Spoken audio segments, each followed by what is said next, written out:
One of the first questions you'll often get in therapy, besides what brings you in, is what are your goals? And I know that that can be a really hard question to answer. So today I want to give you a exercise that can help you start to get a picture for what it is you want things to look like when you're through that therapy process, that counseling process. My name is Kaylee. I'm a licensed counselor and certified career counselor at the Lookout Point, and I love offering tools and tips that I use in therapy every day so that hopefully you can take them and use them from the comfort of your home. So today's exercise, you are going to need some materials. The first thing I'm going to ask you to grab is some paper. You can either use like a white printer paper or construction paper. We are going to be kind of playing with colors here in this exercise. So if you want to get like multiple, a packed construction paper with multiple colors, or get a couple of pieces of white paper with some markers or colored pencils and go ahead and come back with those when you are ready. Go ahead and play this video again. So after you have those materials, what we're going to be doing is talking about where you feel you are at right now versus where you want to be. And as we think about where you're at right now, what I want you to do is take that first piece of paper.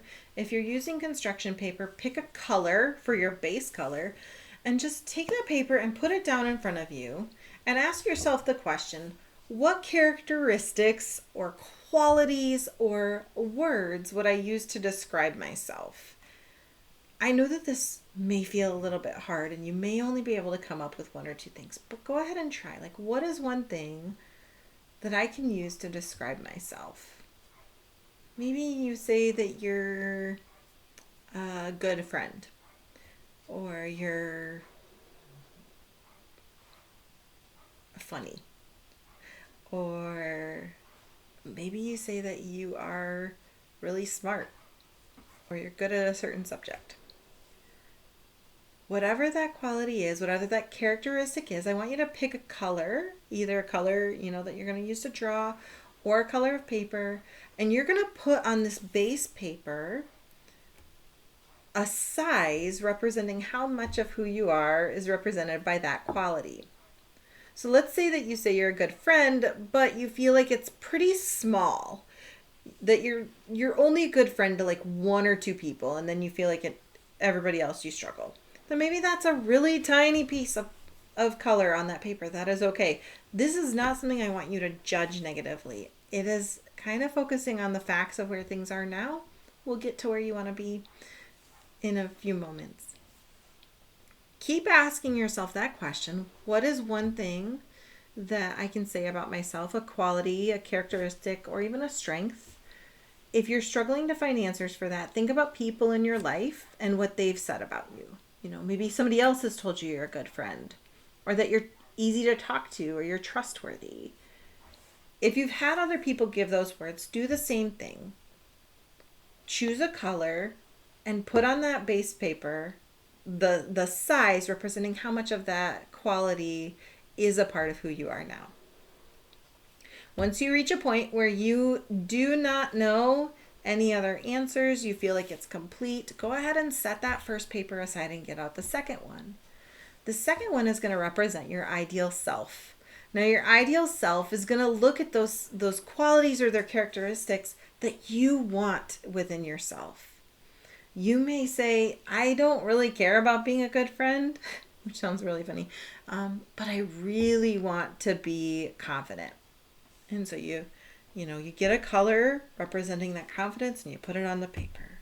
I would encourage you, like, whether you're coloring in those colors or you're using paper, go ahead and write the word or the quality or characteristic to represent that in those sections so that you don't have to keep track of what they are. It's just an easy kind of addition to all of that. So again, go through this second part of the exercise looking at what is one quality or characteristic I want to have. Put it on that base paper and in the size to represent how much of yourself you want that to be a quality or characteristic. And again, you will reach the end of this second part when you feel like there are no other quality or characteristics that you feel are important enough to put on this page. There's no rule for how many needs to be on the first page or the second. Just go ahead and go until you feel like you cannot answer that question again. Like, what is one quality I want to have? Once you are done, I want you to pull both pieces of paper out and look at them side by side. Ask yourself as you're looking at this, what do I see on page 1, the first, like who I am now, that's the same as page 2, my ideal person? It may be that you see that there is a similarity of like the same quality or characteristic. It may be that some of the colors are the same. I don't want you to look at differences right now. I just want you to try to name 3 to 5 things that are the same. Once you are done at looking at the things that are the same, now look at some of the things that are different in terms of where you want to be. Look at where you think those growth opportunities are. Maybe, like you said, you want to build confidence, and it's not on the first one, but it is on the second. Those ones that are significantly different, that maybe appear there but weren't in the first one, or are a lot bigger, or whatever. Those are your goals. Those are the places that you want to grow in or change in as you go through counseling. And that is something you can take in to a counseling appointment and talk about more. That is something that you can even just use as a visual. One of my favorite things is to do this like a couple of months after therapy's been going on for a while, just not even looking at the other ones you've done, but to do a whole new set. What is my current set of characteristics, qualities, strengths? What is my ideal set? And then pull them out and see how similar they look. I once had somebody who did this, and their current self, when they did it the second time, was actually even like more full of color and stuff compared to their previous ideal self. And that was such a cool thing to see. So anyway, I do hope that this exercise has been really helpful for you. If you have questions or comments, please leave them down below. Until next time, please take care, and I will see you later. Bye.